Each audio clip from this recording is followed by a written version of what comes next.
Hi, my name is Heather. Welcome to Strings and Threads. Today I'm doing a video tutorial for how to make the plant a seed headband, and the reason why I call it that is because it uses the seed stitch and it works up nice and fast.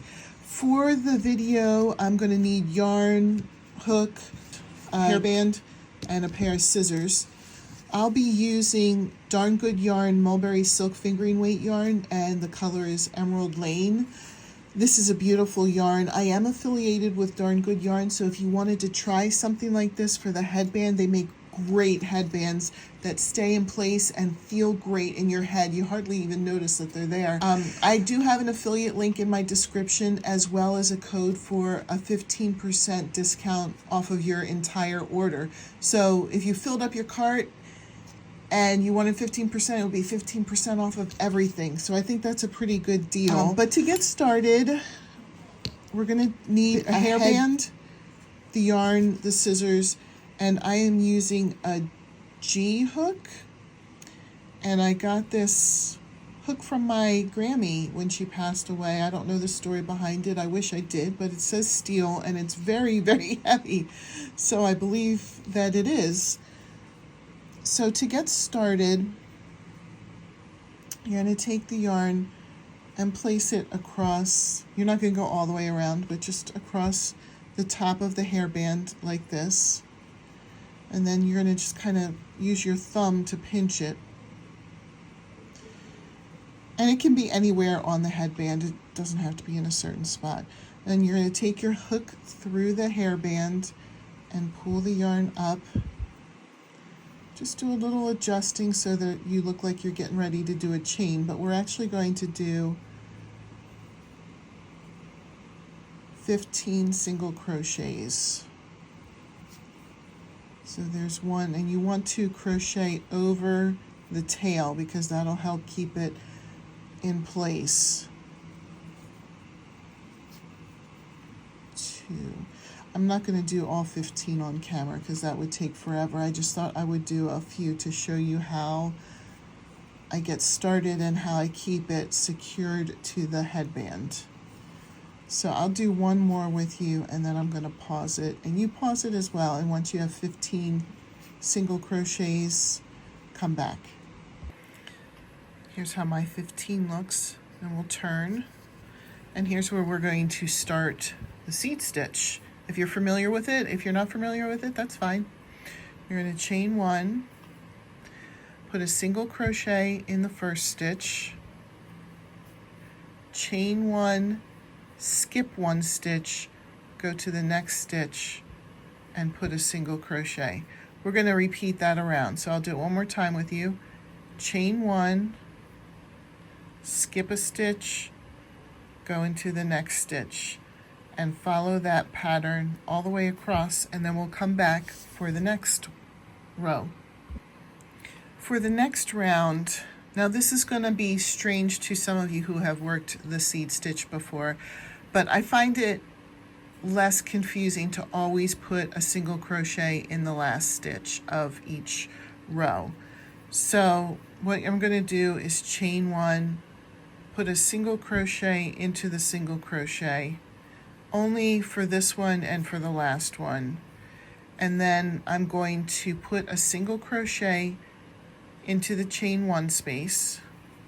Don't chain there. And then chain 1, skip the single crochet, put a single crochet into the chain space from the row below. Chain 1, skip the single crochet, go to the chain space and put a single crochet into the chain space. Chain 1, skip the single crochet, go into the chain space, single crochet. I'm going to move a little bit quicker here, but I'm not going to pause it here because we're almost at the end, and I'll show you how I do it at the end.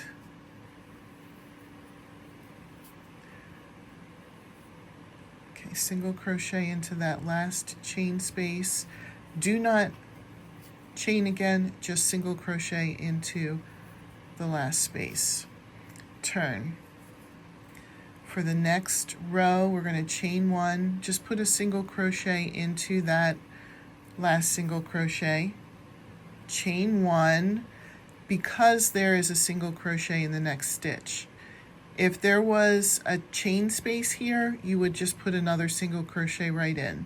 But we're going to skip, other than the two end ones, we're going to skip all of the single crochets and just single crochet into the chain space.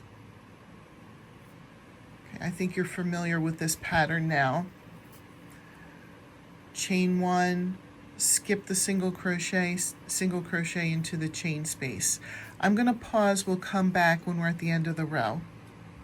On this row, the last two stitches are a single crochet, so I already chained one, and I'm going to skip the first single crochet and then just single crochet into the last single crochet turn. Now this is going to be the last row that I show you, and then we'll just keep building up length to it. So we're going to chain one, and we're going to single crochet in that first one, because I always single crochet in the first and last one. Now since there is a chain space next, we're going to single crochet into the chain space. Remember, you're only going to put single crochet into a single crochet on the first and last stitch. All the other times you're going to only put single crochet into chain spaces, and then you're going to chain over the single crochets. So single crochet into the chain space, chain one. If you need a refresher on what the pattern is, just rewind back and you can see how I did that. But for now, we are going to build length, and you can, of course, you're welcome to make it the length that you desire. I'm aiming for 11 inches, and then I'm going to test it out, and then I'll add more if I think I need to add more. If I like it to be a little bit tight, when I have it fitting perfectly before I sew it together, it usually ends up being loose and starts falling out of my head. So just my advice is don't make it too loose on you unless you don't mind it really loose, but for me it tends to fall off when I do that. So let's pause here and build up the length and test it out as you go. Like I said, I'm going to test mine out at 11 inches. I'll come back and show you what 11 inches looks like on me, and then we'll go from there. Okay, I have my 11 inches here. I love the way this pattern works up, by the way. It's hard to see it. Darn Good Yarn does have good yarn. I'm not just saying that because I'm affiliated with them. So this is 11 inches or 28. Let me double check that, I'm sorry. Yep, about 28 centimeters. And this might seem pretty short, but I'm gonna put it around my head and it stretches nicely. Like I have them joined up on the other side. And I think that's the fit that I would want. I would want it to be tighter. I don't want it to be so loose that it's like slipping back as the day goes on. I want it to be solidly in place. So I'm going to turn this back around and show you how we sew it to the other end of the hairband. All right, to finish this, you want to make sure that this is flat. You don't want it to be twisted. And then just kind of fold it in half up towards the other piece of the hairband. And you're going to chain one, and you're going to single crochet and catch the hairband in the single crochet. You're going to single crochet into every single chain space and every single crochet. We're not doing the seed stitch on this last part where we're connecting. So go ahead and go all the way to the last stitch, single crocheting every stitch with the hairband caught in it, and then come back and we'll talk about finishing it. Okay, you might think, oh, this looks small, but don't worry, it will work for you. You can like I said, if you didn't feel comfortable, you could have added more rows. It's still not too late if you want to take this apart and add more rows, but I have found that it's better when it's tighter. It'll stay on your head better.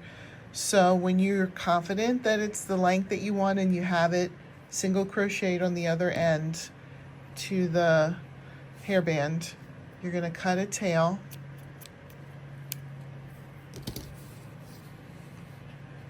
And then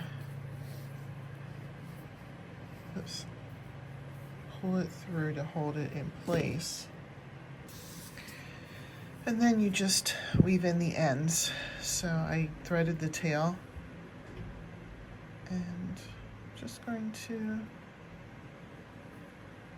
weave in all these ends.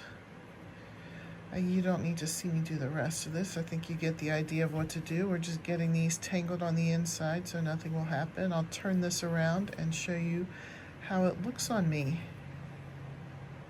And here's how it looks. I'll zoom in a little bit closer in a minute, but I just wanted to say that the fit is great. It feels really comfortable. It's on there tight enough that it's not gonna just fall off throughout the day. And I love the way this design worked up. So let me see if I can get, hopefully you can see that. I hope you enjoyed this tutorial. If so, please make sure to subscribe and tune in for more of what we do here on Strings and Threads. Have a great day. Bye.